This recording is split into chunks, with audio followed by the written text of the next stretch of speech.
जय श्री कृष्ण मित्रों। जैसा कि हम सब जानते हैं, इस वक्त पितृपक्ष चल रहे हैं और इसी विषय को लेकर के आज का ये वीडियो समर्पित है। सामान्यतः सनातनियों द्वारा यह बात प्रकाश में लाई जाती है कि यह पितृपक्ष आखिरकार मनाए क्यों जाते हैं और श्राद्ध क्यों किया जाता है, इसके लाभ क्या हैं और हानि क्या है। कई अन्य धर्म के लोगों द्वारा हमारे इस पितृपक्ष को अवैज्ञानिक बता करके इसका मजाक भी उड़ाया जाता है। तो आज की इस वीडियो में इस समस्त वार्तालाप को रखेंगे और बताएंगे कि हमारे शास्त्र और जो हमारे वेद थे वो कितने विज्ञान पर आधारित थे और न्याय संगत थे। उन्होंने यह पितृपक्ष का त्यौहार या पितृपक्ष जो हम मना रहे हैं, यह इस अश्विनी माह में ही क्यों मनाया जाता है, इसका कारण भी हमारे शास्त्रों में लिखा है। तो आइए हम वीडियो शुरू करते हैं। पितृपक्ष का कार्य अश्विनी माह में के कृष्ण पक्ष में किया जाता है। कृष्ण पक्ष 15 दिनों का होता है और जो माह के शुरुआत में ही होता है।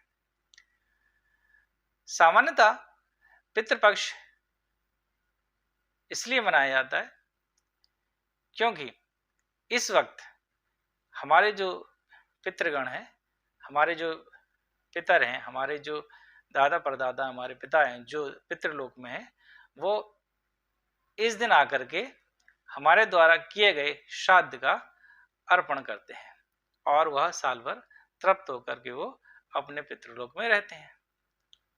हमारे मन में एक प्रश्न तो उठता ही है कि यह अश्विनी माह में ही क्यों मनाया जाता है, 15 दिवस तक ही क्यों मनाया जाता है। क्योंकि हमारे जो शास्त्र लिखे गए हैं वो बिना वैज्ञानिक सिद्धांत के नहीं लिखे गए हैं, उसमें कोई ना कोई तर्क और लॉजिकल बात अवश्य ही है। विज्ञान के अनुसार पृथ्वी से चंद्रमा की दूरी है, चंद्रमा से पृथ्वी की दूरी इस अश्विनी माह में ही, इन 15 दिनों में ही सबसे निकट होती है। और शास्त्रों के अनुसार हमारा जो पितृलोक है वह चंद्रमा के दक्षिण में स्थित है।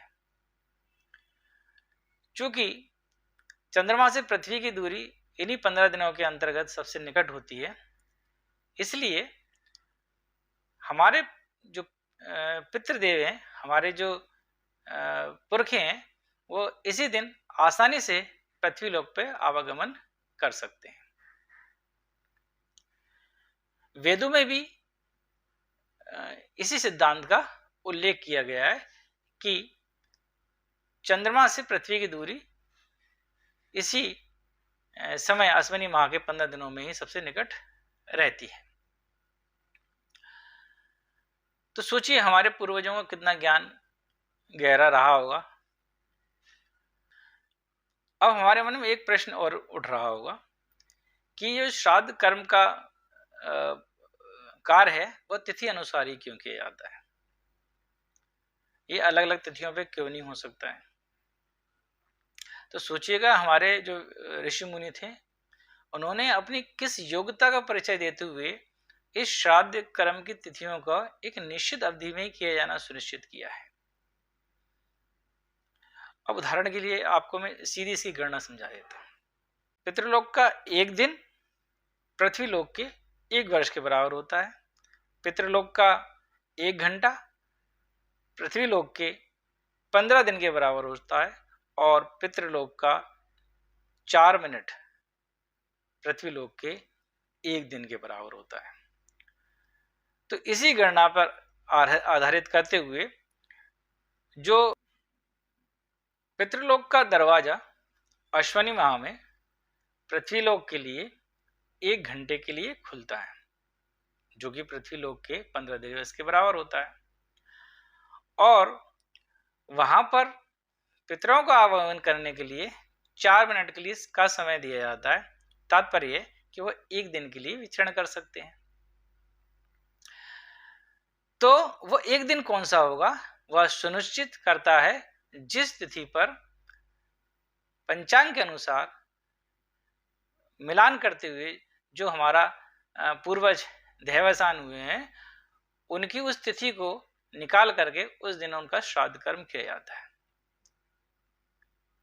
अब ये मानकर चलते हैं कि जो श्राद्ध कर्म जिस तिथि पर किया जाता है वह हमारे पूर्वजों का एक इन्विटेशन होता है कि हम जिस दिन वो नियत तिथि निश्चित कर देते हैं, इस तिथि पर हमारे पूर्वजों का श्राद्ध कर्म किया जाना है, वह श्राद्ध कर्म का इन्विटेशन हमारे पूर्वजों तक पहुंच जाता है और वह इन्विटेशन लेकर के और हमारे देवताओं की आज्ञा लेकर के वह पृथ्वीलोक के लिए भ्रमण करते हैं, चले आते हैं, उस एक दिन के लिए आते हैं। और सोचिए उस एक दिन के लिए, जिस दिन उनकी नियत तिथि है, उस दिन पर यदि हम उनका श्राद्ध कर्म ना करें तो सोचिए वो पितर जो हमारे जो पुरख हैं वो क्या हमें आशीर्वाद देंगे? तो स्वाभाविक सी बात है, यदि हमारे घर के बाहर कोई भूखा भी आ जाता है तो यदि हम उसको नहीं खिलाते हैं तो वो हमें बद्दुआ देकर चला जाता है। और यहाँ तो ये हमारे पितृलोक से आए हुए हमारे पितर हैं, जिनको हम श्राद्ध नहीं करेंगे तो सोचिए कैसा आशीर्वाद देंगे। इसलिए ये विधान है कि इस पितृपक्ष में श्राद्ध कर्म करना और पितृ तर्पण करना अति आवश्यक है। यह ध्यान देना अति आवश्यक है कि हमारे पितृ पृथ्वीलोक पर 4 मिनट के लिए ही आते हैं, यानी एक दिन के लिए ही आते हैं।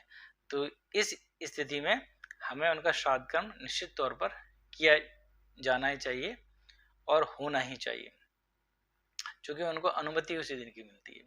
एक बात और, जो पितृलोक का एक दिन होता है पृथ्वीलोक के 1 वर्ष के बराबर होते हैं, तो वो यहाँ पर जलपान ग्रहण कर श्राद्ध कर्म के द्वारा वह 1 वर्ष के लिए तृप्त होकर वापस अपने पितृलोक में चले जाते हैं और फिर वो तृप्त रहते हैं 1 वर्ष तक। इसलिए हमें अश्विनी माह में कृष्ण पक्ष में इन 15 दिवस के लिए यह कर्म करना अति आवश्यक है। यदि नहीं करेंगे तो निश्चित ही हम श्राप के भागीदार होंगे और हमारे पुण्यकर्म कितने भी अच्छे रहेंगे वह अच्छे नहीं माने जाएंगे और उसका हमें फल बिल्कुल मिलेगा। हमारे ग्रहों की कितनी भी अच्छी स्थिति बने रहे, हमने कितने भी अच्छे कार्य किए हों, परंतु यदि पितृ नाराज हो जाते हैं तो पितृ दोष लगता है और पितृ दोष यदि लगता है तो हमारी कुंडली के सारे ग्रह अपने आप बदल जाते हैं और कुछ अनिष्ट होने लगता है। जैसे व्यापार में हानि होने लगेगी, अचानक हमारे शरीर की ऊर्जा कम होने लगेगी, घर में स्वतः ही नुकसान होने लगा, इलेक्ट्रॉनिक सामान खराब होने लगेगा, कई ऐसे कार्य होने लगेंगे जो कि इंडिकेट करते हैं कि पितृ हमारे नाराज हैं। हमें तुरंत ही अलर्ट हो जाना चाहिए और हमें कृपया इन दिनों का विशेष ख्याल रखना चाहिए।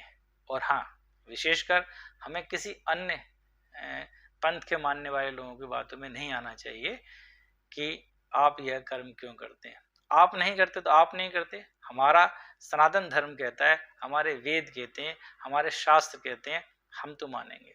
और ध्यान रखिए, हम सनातनियों को हम अपने वेद पर इतना विश्वास होना ही चाहिए, अपने शास्त्रों पर इतना विश्वास होना ही चाहिए और उस पर अड़ग होना चाहिए। दूसरा क्या कहता है हमें उसकी बातों से कोई फर्क नहीं पड़ता है, क्योंकि हमारे वेद, हमारे शास्त्र विज्ञान पर आधारित है, विज्ञान की कसौटी पर आधारित है और विज्ञान की जो आज की पुस्तकें लिखी गई हैं वो स्वयं है हमारे शास्त्रों से, हमारे वेदों से ही संरचित हैं, उन्हीं के से प्रेरणा लेकर लिखी गई हैं।